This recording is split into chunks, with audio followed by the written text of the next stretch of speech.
নমস্কার। আগামী যে নির্বাচন, বিধানসভা নির্বাচন পশ্চিমবাংলায় হতে চলেছে, এই নির্বাচনে আমরা কেন ভারতীয় জনতা পার্টিকে সমর্থন করব, এই ব্যাপারে আমি দু এক কথা সামাজিক মাধ্যমে বলার চেষ্টা রাখছি।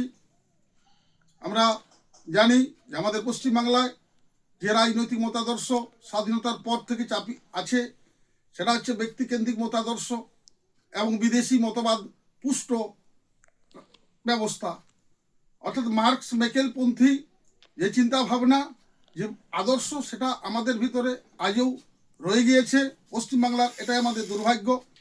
আমরা এখানে যে দলগুলি রাজত্ব করেছে সেটা আমরা জানি, কংগ্রেস, তৃণমূল কংগ্রেস এবং সিপিএম। কংগ্রেস, তৃণমূল কংগ্রেস আমরা জানি এটা ব্যক্তিকেন্দ্রিক, একটা পরিবারের দল। এই দলগুলো তাদের ইচ্ছা অনিচ্ছা, তাদের সুবিধা অসুবিধাটাই সেই দলের চিন্তাভাবনা, সেই দলের আদর্শ, সেই দলের নীতি, এটাই আমাদের পশ্চিমবাংলা বুকে চলে আসছিল। আর এই কমিউনিস্ট পার্টি, এরা ইউরোপের মার্কস মতাদর্শটাকে এই দেশে চাপিয়ে দেওয়া হয়েছে। আমাদের দেশের মূল সংস্কৃতিকে উপেক্ষা করে বিদেশি মতবাদকে আমাদের চাপিয়ে দেওয়া হয়েছে। আমাদের সনাতনী যে মতবাদ, সনাতনী যে আদর্শ, মুনি ঋষিদের যে চিন্তাভাবনা, যে বৌদ্ধিক চিন্তাভাবনা আমাদের দেশের রয়েছে, সেসবকে উপেক্ষা করা হয়েছে। তাই আমরা পশ্চিমবাংলা, আমরা সত্যিকারের অর্থে প্রকৃত যে মানবতাবাদ, যুক্তিবাদ, গণতান্ত্রিক ব্যবস্থা আমাদের ভিতরে সে অর্থে গড়ে ওঠেনি। আমরা 2024 সালে আমাদের সামনে সুযোগ এসেছে প্রকৃত একটি গণতান্ত্রিক দল ভারতীয় জনতা পার্টিকে আমরা সরকারে বসাবো, সরকারে বসাবার জন্য ভোট দেব। এই সুযোগটা আমাদের সামনে রয়েছে এবং আমরা এই সুযোগে সদ্ব্যবহার করবো, এই ব্যাপারে আমি নিশ্চিত। কেন বিজেপিকে আমাদের প্রয়োজন না, আমরা দেখছি আজ ভারতবর্ষের সর্বত্র যেখানে বিজেপি শাসিত রাজ্যগুলো কেন্দ্রের সহযোগিতায় তারা অর্থনৈতিক উন্নতি করে চলছে, আর পশ্চিমবাংলা আমরা ক্রমশ পিছিয়ে চলছি। পশ্চিমবাংলার ছেলেরা কাজের সূত্রে বিজেপি শাসিত রাজ্যে কাজ করতে যাচ্ছেন। এটা আমাদের লজ্জা। আমাদের লজ্জা এটাই যে আমরা পশ্চিমবাংলায় তাদের কর্মসংস্থানের ব্যবস্থা করতে পারিনি দীর্ঘ স্বাধীনতার পর থেকে। এ প্রশ্নের উত্তর কে দেবেন? এ প্রশ্নের উত্তর দেয় যারা এই রাজ্য পরিচালনা করেছেন দীর্ঘদিন ধরে বা বর্তমান পরিচালনা করছেন। তাদেরকে নিশ্চিত রূপে বিধানসভা ভোটের মুখে এ প্রশ্নের সম্মুখীন হতে হবে। আমি আপনাদের সামনে এটা তুলে ধরতে চাইছি, কেন আজকে পশ্চিমবাংলার ছেলেদেরকে কর্মসূত্রে বিজেপি শাসিত রাজ্যে যেতে হবে। তাই আমরা অনুরোধ রাখছি, আমরা আবেদন রাখছি, আসুন 2024 সালে বিজেপিকে এই রাজ্যে প্রতিষ্ঠা করে আমরা ডবল ইঞ্জিনের সরকার প্রতিষ্ঠা করে এখানে শিল্প, কলকারখানা, কৃষির উন্নয়ন ঘটে, আমাদের এই রাজ্যের ছেলেমেয়েরা যাতে এখানে কাজ পায় তার একটা সুযোগ আমাদের সামনে এসেছে। এই জন্য আমরা 2026 সালে ভারতীয় জনতা পার্টিকে সুযোগ দেব, নির্বাচনে ভোট দেব, এটা আমি আশাবাদী। আমরা দেখছি যে কিভাবে কেন্দ্রীয় সরকারের যে স্কিমগুলো এই রাজ্যে সংকীর্ণ রাজনীতির স্বার্থে ব্যবহার হয়নি। বাড়ি পাচ্ছেন 1,20,000 টাকায় রাজ্য সরকারের বাংলার আবাস যোজনা, কিন্তু প্রধানমন্ত্রী আবাস যোজনা সেই 3,20,000 টাকা পাওয়া যাবে। সেই মানুষটার জায়গায় 1,20,000 টাকায় মুখ্যমন্ত্রী বাড়ি দিচ্ছেন। প্রধানমন্ত্রী আবাস যোজনা যদি এই রাজ্যে চালু হয় 3,20,000 টাকায় তার বাড়িটা একটি সম্পূর্ণ হবে, কিন্তু 1,20,000 টাকায় কী ধরনের বাড়ি হবে এটা আপনারাই বলুন, আপনারাই ভাবুন। যারা বাড়িটা পাচ্ছেন তাদের নিকট আমার অনুরোধ, আসুন 2024 সালে আমরা এখানে ভারতীয় জনতা পার্টিকে ভোট দিয়ে বিজেপি সরকার প্রতিষ্ঠা করে পশ্চিমবাংলা 5 বছরের ভিতরে সমস্ত বাড়ি পাকা ছাদ হবে, এ ব্যাপারে আমরা নিশ্চিত। এ ব্যাপারে আমাদের তথ্য রয়েছে। বিজেপি শাসিত রাজ্যে যেখানে 5 বছর বিজেপি ক্ষমতা আছে সেখানে সবার বাড়ি মাথায় ছাদ হয়েছে, এটা নিশ্চিত। তাই যারা বাড়ি পাচ্ছেন, যারা বাংলার কি নামটা দিয়েছেন রাজ্যের মুখ্যমন্ত্রী, বাংলার আবাস যোজনা নাকি, তাতে যাতে 1,20,000 টাকা পাচ্ছেন, আমি তাদের নিকট অনুরোধ করছি আপনারাও আসুন। 3,20,000 টাকার যে প্রধানমন্ত্রী আবাস যোজনা স্কিম চালু আছে এই দেশে, সেটাকে নিয়ে আসা যাও।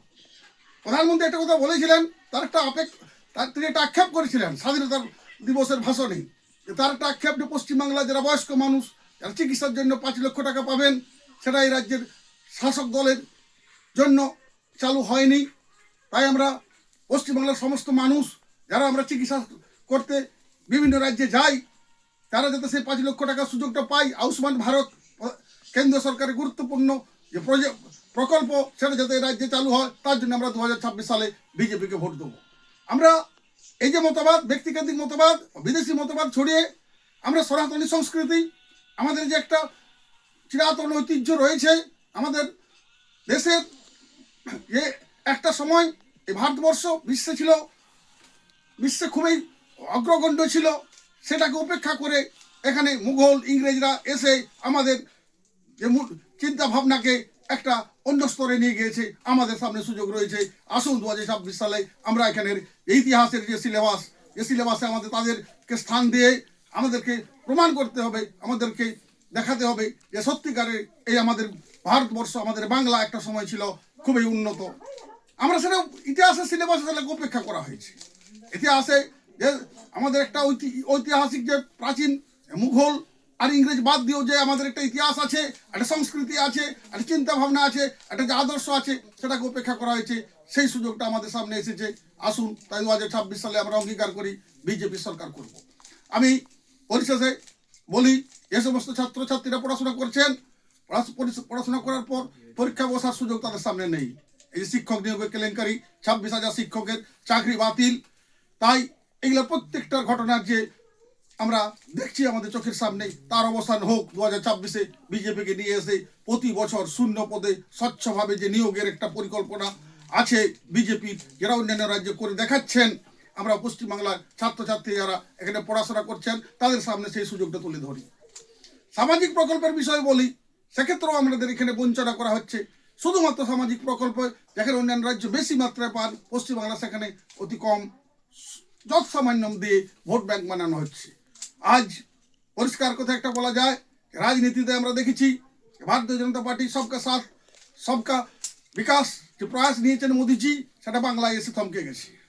বাংলার শাসক শুধু পক্ষপাত করে রাজ্য প্রশাসন চালান। আপনারা দেখলেন বর্তমান যে বাজেট পেশ হলো, মাদ্রাসা শিক্ষায় তিনি ঢালাও বরাদ্দ করেছেন, আর অন্যান্য জায়গায় তার সেখানে সেই বরাদ্দ করেননি। এই প্রশ্নের উত্তর কে দেবে? তাই আমরা যে সকলকে সমদৃষ্টিতে দেখার যে বিজেপি সরকার আছে, কোনো পক্ষপাত নেই, কোনো ধর্মীয় তোষণ থাকবে না। আসুন সে অঙ্গীকার নিয়ে আমরা একটা উন্নত মানের বাংলা তৈরি করব।